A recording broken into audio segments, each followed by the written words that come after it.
Obrigada a todos e a todas. Boa tarde mais uma vez. Nós estamos no espaço virtual da Casa de Batuíra, um momento de oração em que aproveitamos para recarregar as nossas baterias com a permissão do alto. O nosso objeto de estudo está no capítulo 5, Bem-aventurados aflitos. Provas voluntárias, o verdadeiro silício, item 26. Uma mensagem ditada por um irmão que se intitula O Anjo Guardião, ditada em Paris em 1863. E ele diz o seguinte: perguntai se é lícito ao homem abrandar suas próprias provas. Essa questão equivale a esta outra. É lícito aquele que se afoga cuidar de salvar-se? Aquele a quem o espinho entrou retirá-lo? Ao que está doente, chamar médico? As provas têm por fim exercitar a inteligência, tanto quanto a paciência e a resignação. Pode dar-se que um homem nasça em posição penosa e difícil precisamente para se ver obrigado a procurar meios de vencer as dificuldades. O mérito consiste em sofrer sem murmurar as consequências que lhe não seja possível evitar, em perseverar na luta, em se não desesperar, se não é bem-sucedido. Nunca, porém, uma negligência que seria mais preguiça do que virtude. Essa questão dá lugar naturalmente a outra. Pois se Jesus disse, bem-aventurados aflitos, haverá mérito em procurar alguém provas que lhe agravem as provas por meio de sofrimentos voluntários? A isso responderei muito positivamente.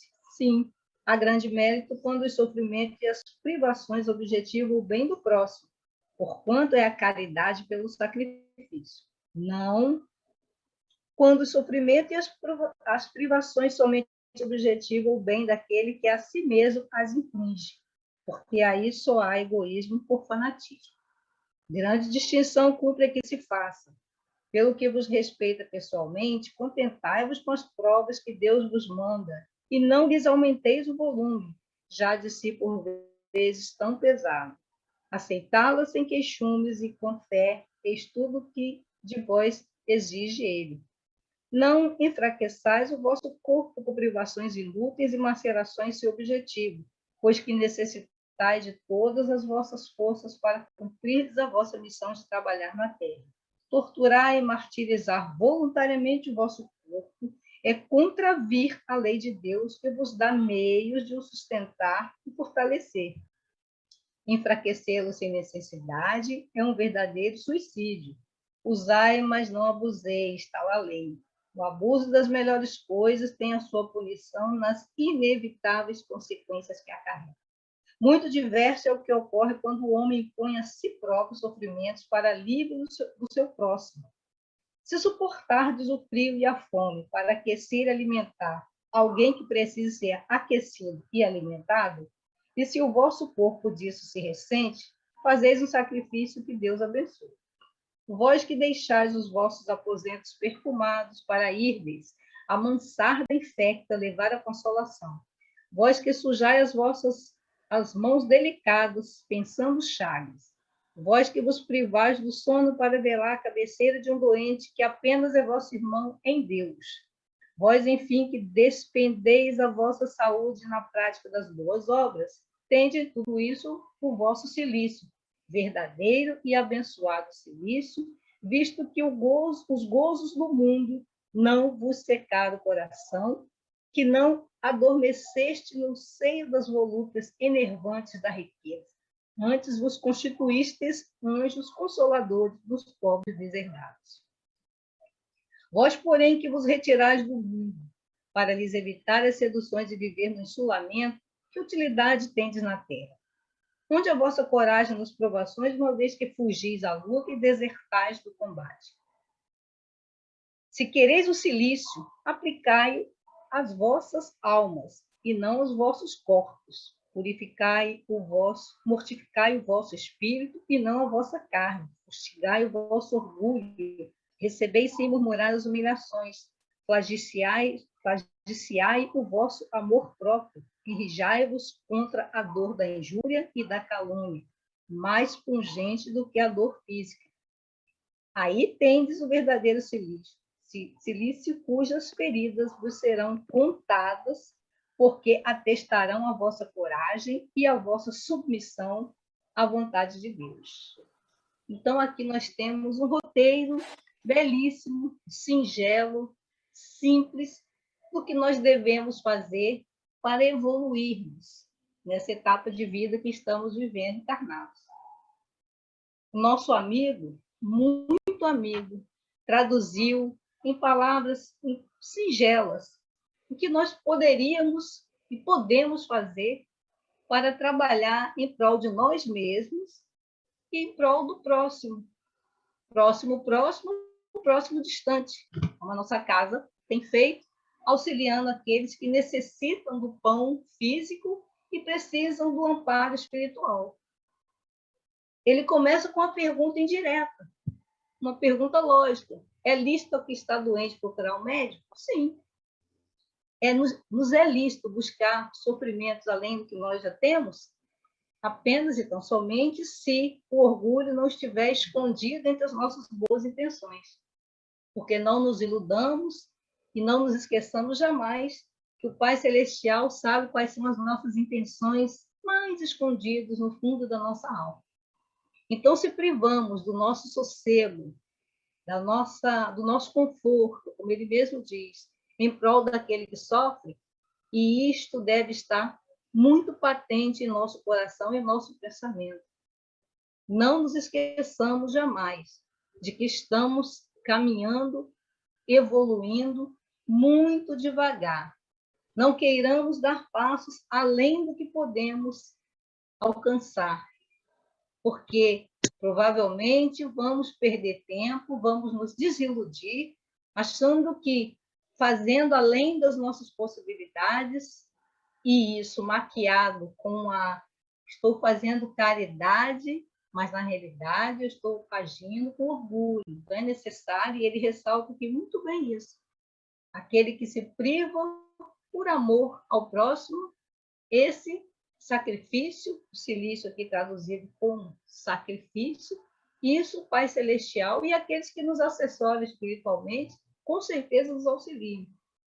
E o que ele pede? Apenas e tão somente paciência e resignação. Paciência, sentado, aceitando? Não. Logo em seguida ele diz que isso poderia parecer negligência e preguiça.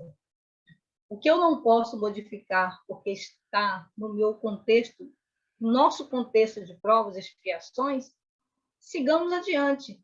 Porque se Deus não abandona ninguém, nenhum de nós caminha sozinho, nem no mundo físico, nem no mundo espiritual, todos nós temos amparo. O querer o amparo ou não querer a opção nossa, nós não vamos caminhar sós. No segundo parágrafo, ele diz essa questão dá lugar naturalmente a outra. Pois se Jesus disse, bem-aventurados aflitos, aflitos somos todos nós. Só que temos o pensamento de aflição como uma coisa física.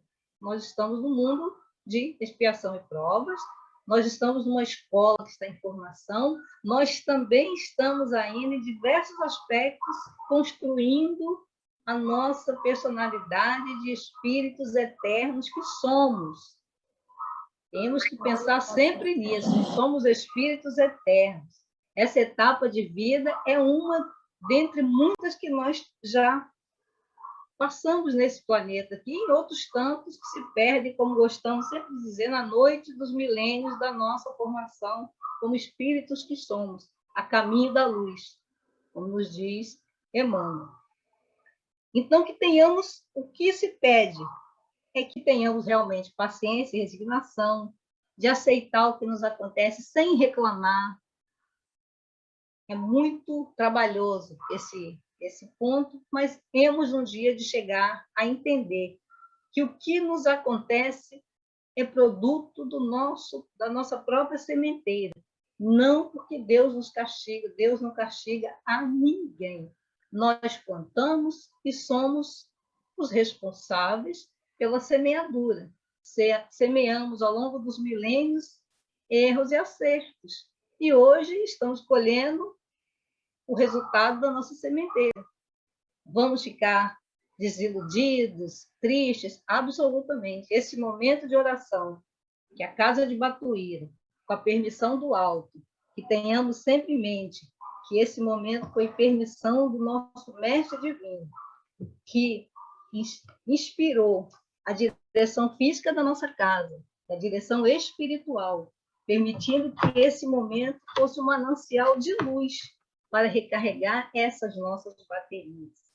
Buscamos sempre o apoio de um amigo espiritual, do nosso mentor querido, da nossa casa, o Espírito Batuíra, no livro Mais Luz, que é realmente um ponto de luz para nós. No item 19, o nosso querido Batuíra nos diz o seguinte, a propósito da nossa sementeira, a propósito do que nós plantamos, colhemos e do trabalho. Ele diz o seguinte no item 19, salário. Cada um de nós tem o seu arado no solo do planeta. A obra do bem se encontra ao nosso dispor, para que lhes prestemos serviço quando quisermos, como quisermos, onde quisermos e com quem quisermos, nos padrões da consciência tranquila. Não olvidemos isso. Desse modo, cada trabalhador pode aumentar infinitamente o seu próprio salário. Agradeçamos a Jesus e trabalhemos. Então, meus amigos e amigas, companheiros de jornada terrestre, nesse momento que estamos aqui, irmanados, rogando a Jesus que nos ampare, e nós já estamos sendo amparados, vamos suplicar a Ele nesse momento, por aqueles que ainda não o reconhecem como Mestre, amigo celeste que Ele é. Senhor Jesus, bom e amado Mestre, te agradecemos, Senhor, por tudo que já recebemos, por esse momento de luz, por esse momento de paz, por esse momento na casa de Batuíra. Mas, Senhor, muitos ainda não te reconheceram, muitos ainda se encontram, Mestre querido, em sofrimento, no mundo físico e no mundo espiritual.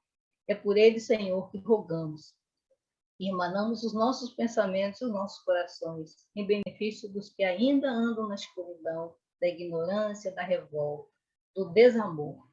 Mestre querido, os envolva, os ampare, os abençoe.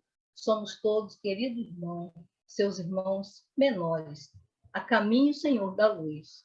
Portanto, Mestre querido, rogamos, iluminai o nosso pensamento, o nosso coração, as nossas ações, as nossas palavras. Te agradecemos, amigo celestial, por tudo. Abençoa a nossa casa, a todos que trabalham lá, encarnados e desencarnados, a todos aqueles que auxiliam na missão de alimentar aos irmãos no campo físico e aos irmãos no campo espiritual. Muito obrigada, Jesus. Bom e amado Mestre, permaneça em nosso caminho, que nós permitamos que a tua luz visite e permaneça em nossos corações. Graças a Deus, boa tarde a todos, que o Pai Celestial nos ilumine.